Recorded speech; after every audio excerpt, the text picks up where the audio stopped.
Hello, beautiful people. How are you? Today I'm talking about a conversation I had with the emissaries about 5 waves of awakening. You've got to listen to this. I'll see you on the other side.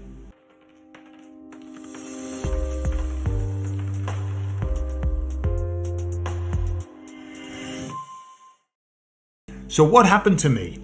Well, I'm feeling this shift. Like, ooh, there's a lot going on. Oh my goodness, I'm seeing people waking up all over. Everyone's talking about it. Oh my goodness, the amount of people that's waking up. It's incredible. Everywhere you turn. And so I got excited.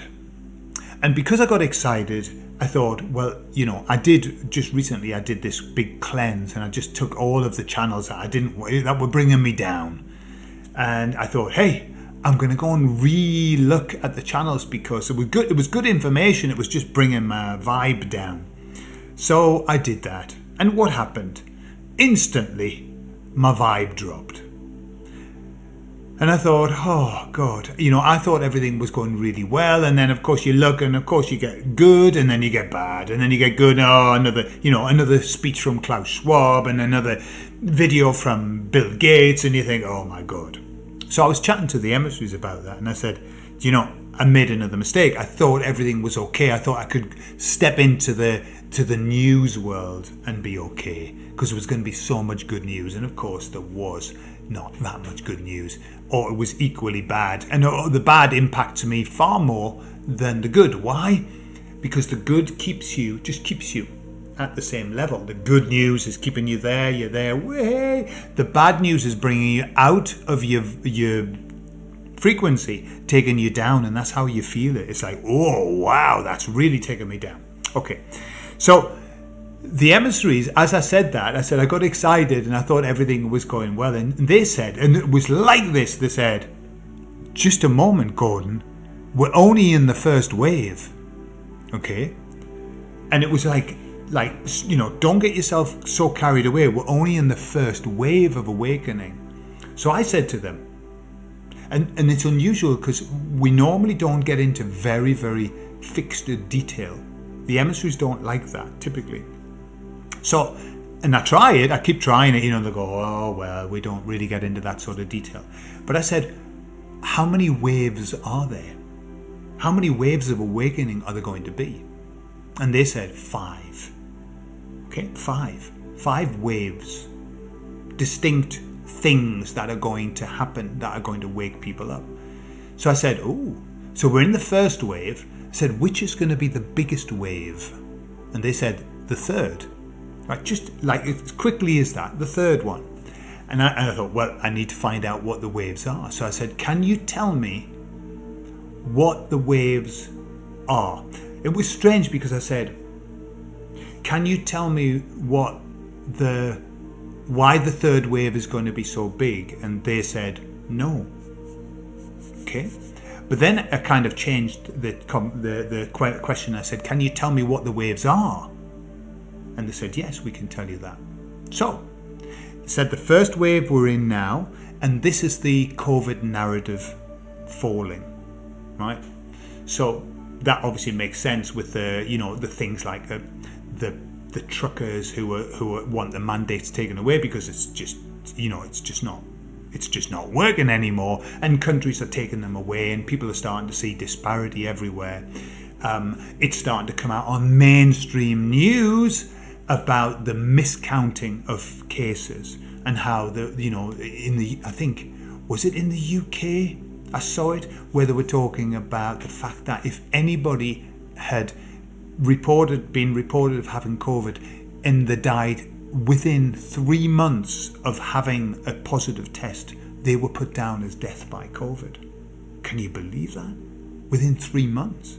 Doesn't matter what they died of. It didn't matter. And so this is all coming out in mainstream. So the COVID narrative is dying. And with that, it's bringing a wave of people. Okay? Then they said that the second wave will be the fall of the media.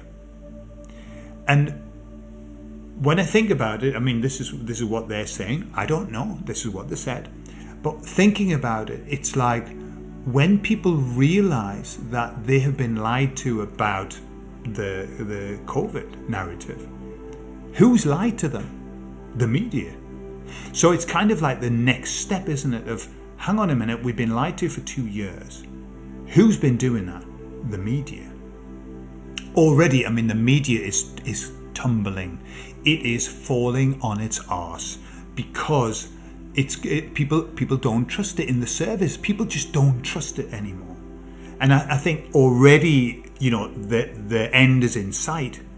But that's going to be the next wave. And whether something happens that actually exposes the media more so. Let's see what happens. But then we come to the third wave, which they said was the biggest one. And the third wave was this damage, the awakening that's centered around this damage. And I perhaps understand why they didn't want to say why it would be the biggest one. I don't suppose they want to be bearers of bad news, but that's what they say is going to be the biggest awakening, and obviously the most impactful. So there's tons of information out there about how that's going to affect mankind. Some people are estimating incredibly big numbers and other people are not. There's already tons and tons of protocols out there for people who are waking up and realize that they've maybe put something into the body that they shouldn't. There are tons of protocols, and so this is what we have to guide people to. It's all out there. It's there. They can find it in a trice. So there are ways of starting to mitigate the damage. Okay. The fourth wave after all of that is the fall of the government. That's what they would give me, the fall of the government. Which makes sense because, can you imagine after the third, when people realized that they were forced to take something in many cases, they were coerced, they were shamed into taking something that has damaged them or their relatives or their loved ones. And so who did that? Well, it was the government. Yeah, the media was the mouthpiece, but it was the government all over the world. And so that's what they say is the fourth great awakening, when the government falls and people awaken to that and whatever. So big shifts. So I was interested. I thought, okay then, government falls. So I said to them, well, what's the fifth one?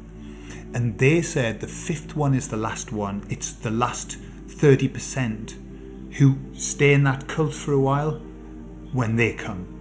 So that's kind of the very last one, when the last amount of humankind wake up. The stalwarts, the ones who go, no, I will not, no. They're also going to wake up. But that one's going to be for a little bit later. So there you are. The 5 waves of the Great Awakening. So remember that I was told, we the ones who woke up during the whole thing, we weren't the first wave, or we were just kind of like the ebbing tide of the first wave. The waves are going to be big waves, and getting bigger as we move toward number 3. Yeah. So it's time just to be as strong as we can, to support as much as we can, to support one another. When I watched the Freedom Rally in Ottawa, what I noticed was this tremendous amount of love there, and people were joining arms and forming human chains, and that's kind of what we have to do now. We have to start forming human chains of us people, filled with love, filled with spirit, filled with high vibration. And these chains are what are going to hold us together. That's what we've got to do. We've got to be strong, be together, and support one another. And all of this bullshit of attacking one another because of the beliefs that don't fit with your beliefs within the awakened world, stop doing that. Okay? It's time. We can discuss that later. It's time to unite and to be one, to be together. okay? Because we need one another. These are tough times. We need one another, okay? I love you all. Have a great day, and I'll see you later.